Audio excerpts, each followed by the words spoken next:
Stadium, the NFL staged pro football's version of North and South.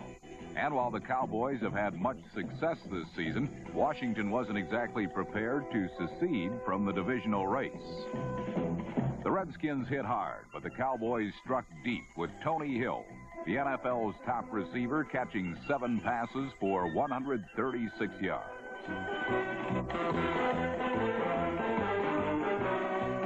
Dallas possesses the number 1 ranked offense in the conference, and their strength lies in their balance.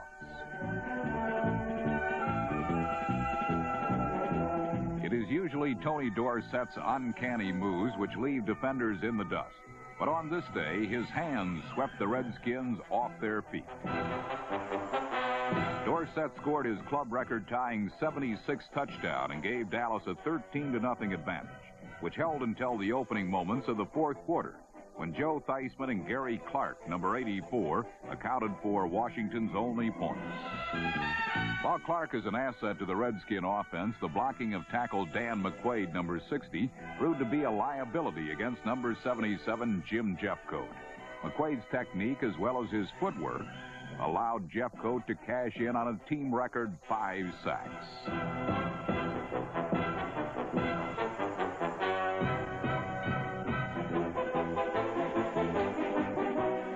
Doomsday left the Redskins crying Mayday as Dallas prevailed 13-7 for their first season sweep over Washington in 4 years. The victory also marked Tom Landry's 250th career win, an achievement Saints coach Bum Phillips must log many miles to reach. Bum's team certainly made the Seahawks' long journey to New Orleans a worthwhile one, though. Dave Craig fired his league-leading 20th touchdown pass to Darrell Turner, number 81. But it was the Seattle defense which limited New Orleans to only 183 total yards and notched 8 sacks. Here, number 77, Jeff Bryant, tied up 2 blockers, thus allowing number 68, Randy Edwards, to loop around the outside and trap quarterback Dave Wilson.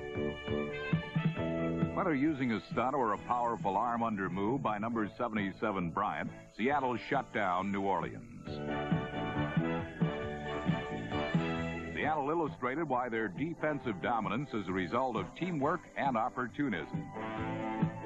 Jacob Green's interception return iced Seattle's 27-3 victory.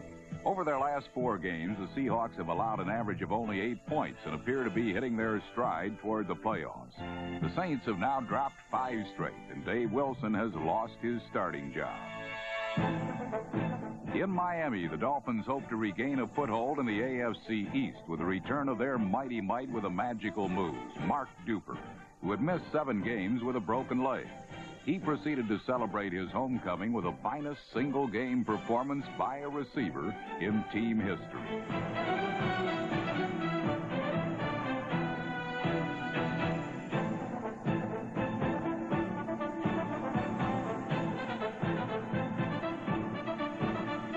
Duper caught 8 passes for 217 yards, including this 60-yard touchdown, and paved the road for his battery mate Mark Clayton, number 83, who had been shut out of the end zone for 8 weeks. Clayton's score gave Miami a 14-3 lead, but the New York Jets quickly displayed the form which had garnered them a 23-7 victory over Miami just 4 weeks ago. Freeman McNeil keyed the comeback, and with 1 minute 6 remaining, Ken O'Brien and Rocky Cleaver, number 89, hooked up for the apparent winning score. If the Jets won this contest, they would take a commanding 3-game lead over Miami. The Dolphins had their backs to the wall and welcomed even the most outlandish advice. But Miami stuck with their gambling philosophy and hit the jackpot with 41 seconds left thanks to a one-armed bandit named Mark Duper.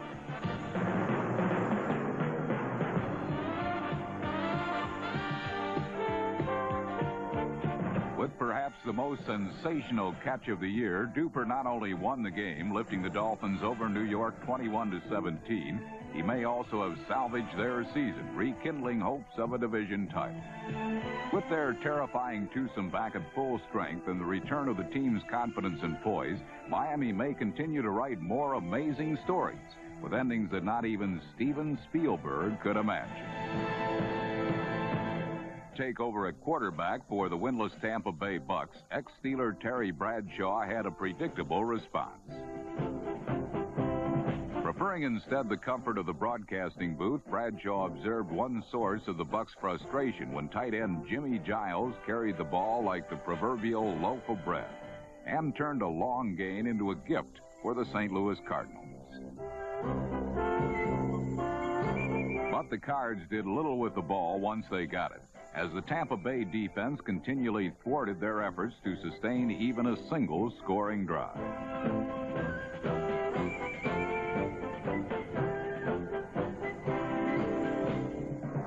Clutching the ball in a more conventional manner, Jimmy Giles regained some respect when his 6 catches totaled 134 yards and helped the Bucks get in range for 3 field goals and a 1-yard scoring toss from Steve DeBerg to Adger Armstrong, number 40.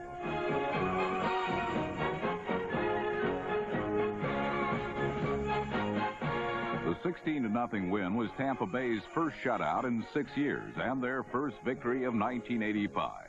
For the Buccaneers and quarterback Steve DeBerg, it was a long time coming, and they could certainly sympathize with their friends in Buffalo, who haven't fared much better in '85.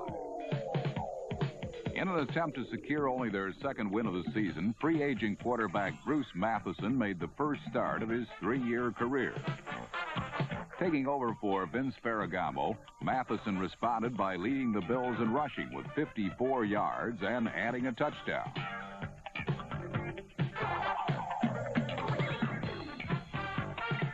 Prior to his arrival in Buffalo, Matheson was a backup in San Diego, but he was just the tonic the Bills needed as they capitalized on 6 Houston turnovers to shut out the Oilers 20-0. Unlike Bruce Matheson, Green Bay quarterback Jim Zorn could not escape the rush, as his pass protection frequently broke down against the Minnesota Vikings. The Packers' offensive line has had its troubles, as the Vikings' Doug Martin, number 79, found out when he was ignored and allowed easy access to the Green Bay backfield. For the second straight week, Minnesota running back Darren Nelson rushed for over 100 yards, and his third-quarter touchdown helped the Vikings take a sizable lead into the final period. Green Bay's response? Bring on quarterback Lynn Dickey. Dickey has admitted to losing his enthusiasm for the game, but his spirits could not help but be lifted when receiver Philip Epps added a fresh dimension to the term tight-roping the sideline.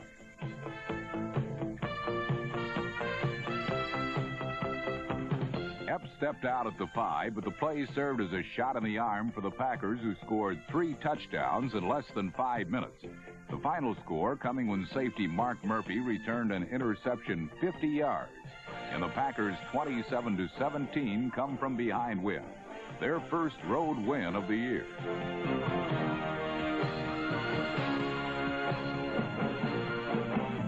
The Philadelphia Eagles built themselves a 17-0 lead against the struggling Falcons, who felt the heat from Reggie White, number 91, who turned in one of 7 Philadelphia sacks.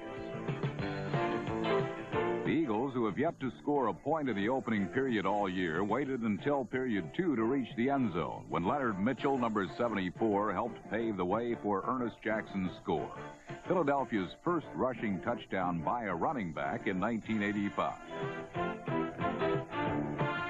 It wasn't until the fourth quarter that the Falcons decided to make it a game. A suddenly aroused Atlanta defense pressured Philadelphia into critical mistakes, and in less than 10 minutes, they tallied a field goal, a Gerald Riggs touchdown, and a scoring pass from David Archer to Joe Washington, number 24, to tie the score at 17. But as quickly as the Falcons stormed back, they faded in overtime.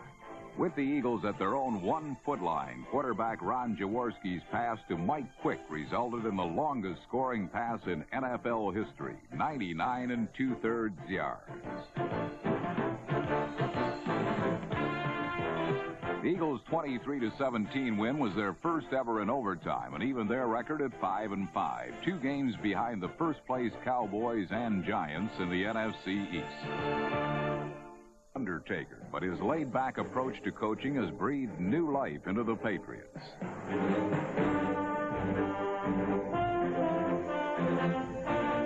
Sunday in Foxborough, the Patriots buried the Colts with an avalanche of blitzes, registering 7 sacks.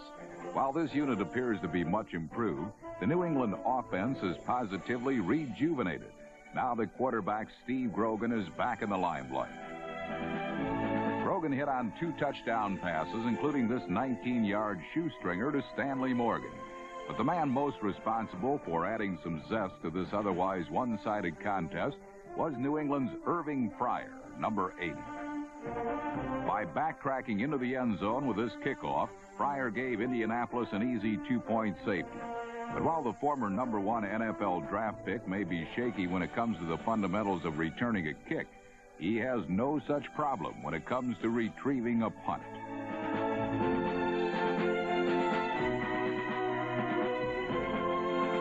Fryer's 77-yard run was his second punt return touchdown of the year, and it helped New England coast to a 34-15 victory. After losing 3 out of their first 5 games, the Patriots have won 5 in a row and are alive and well again as they share a spot atop the AFC East. Like the Patriots, the Pittsburgh Steelers are in the hunt for a division title. And like New England, they possess a speedy second-year return man, number 83, Louis Lips.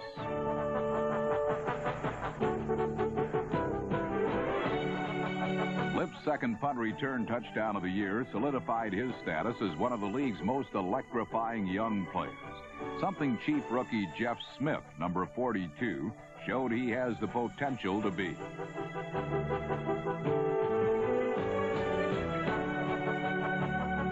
Of course, potential is one thing. Proving what you can do over the long haul is another. And on this cold autumn afternoon at Arrowhead Stadium, John Stallworth proved that he is one of the greatest players to ever grace the game.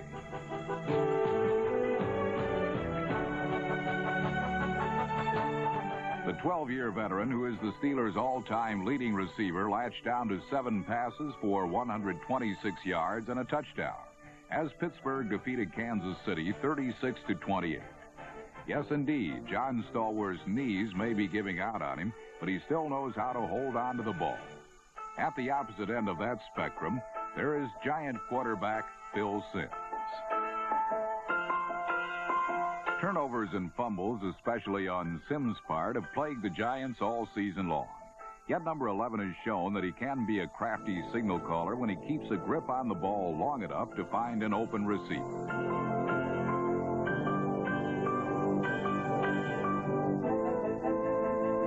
Simms' 36-yard touchdown pass to number 88, Bobby Johnson, helped New York overcome the Rams' early 13-point lead.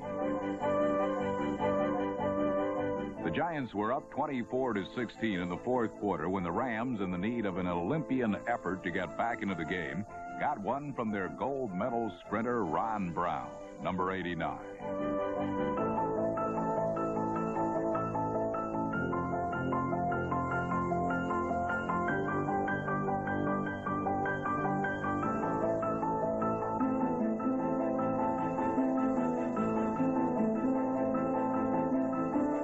Andy Hedden, number 54, made what was probably a game-saving play because all the Rams got from Brown's heroics was a field goal, even though there was some controversy as to whether this Bobby Duckworth end zone catch was a touchdown, or, as the referee saw it, an incompleted pass. Duckworth was in obvious pain, but in Ram quarterback Jeff Kemp, he had a partner in suffering. Kemp, in his first start of the year, spent most of the day absorbing the punishment of the league's number 1 defense. The Giants prevailed 24-19 to remain tied with Dallas for first place in the NFC East. Who knows, with an overpowering pass rush and a gutty offense that knows how to come from behind, the Giants may be on their way to a division title. That is, of course, if they can consistently hold on to the ball. Fantasy is a perfect 10, and every football fan's desire is a well-proportioned team like the Chicago Bears. But the NFL's equivalent of a Playboy centerfold often looked more like a Mad Magazine cartoon last Sunday at Wintry Soldier Field. Thanks to the slippery conditions, getting a handle on a wet football wasn't as much fun as grabbing hold of a wet bikini. But a Bear defense loaded with heavenly bodies made the Detroit Lions see more stars than Dr. Carl Sagan.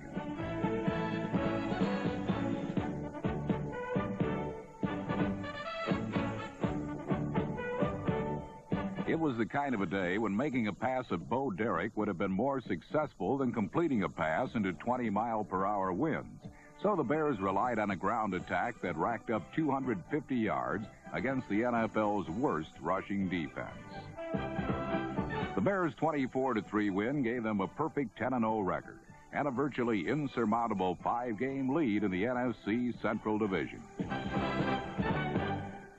No such commanding leader has emerged in the AFC Central, where all four contenders have been jockeying for position in a frenzied manner that recalls a crowd pushing towards the fire exit in a smoke-filled building.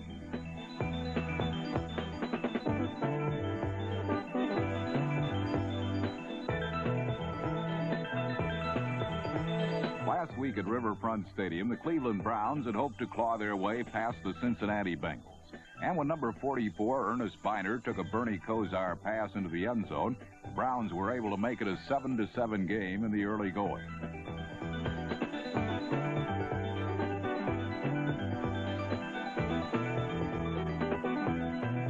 But Kosar was intercepted twice in the final period, and one theft led to a Bengal touchdown that gave Cincinnati a 27-10 victory and a share of first place in the AFC Central. On this day in the NFL School of Hard Knocks, freshman Bernie Kosar's passing was not worthy of a passing grade. Perhaps he could take lessons from an old master named Dan Fouts. Last weekend in San Diego, Fouts faced the Los Angeles Raider team, whose slogan, "Commitment to Excellence," has taken on an arrogant air. Fouts responded to LA's overconfident contingent with a bold swagger that enabled him to produce over 400 yards plus passing for an NFL career record 6th time. While Fouts set out to commit the Raiders to oblivion, Mark Wilson prevented him from achieving this goal.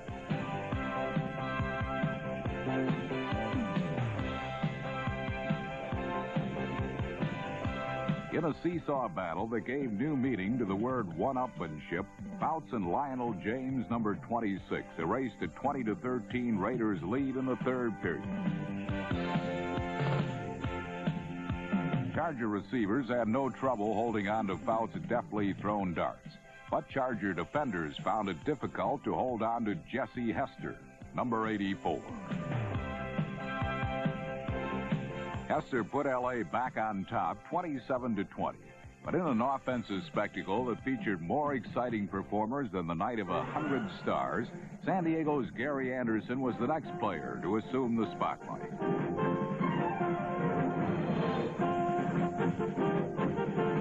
In a game that saw 8 different players cross the goal line, it appeared likely that number 46, Todd Christensen's touchdown reception with just under 2 minutes remaining, would give Los Angeles the final word. But then Gary Anderson displayed some body language that the Raiders found difficult to comprehend.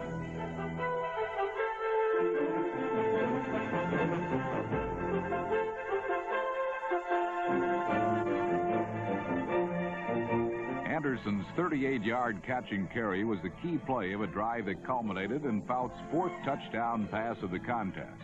And number 18, Charlie Joyner's grab with less than a minute to play in regulation time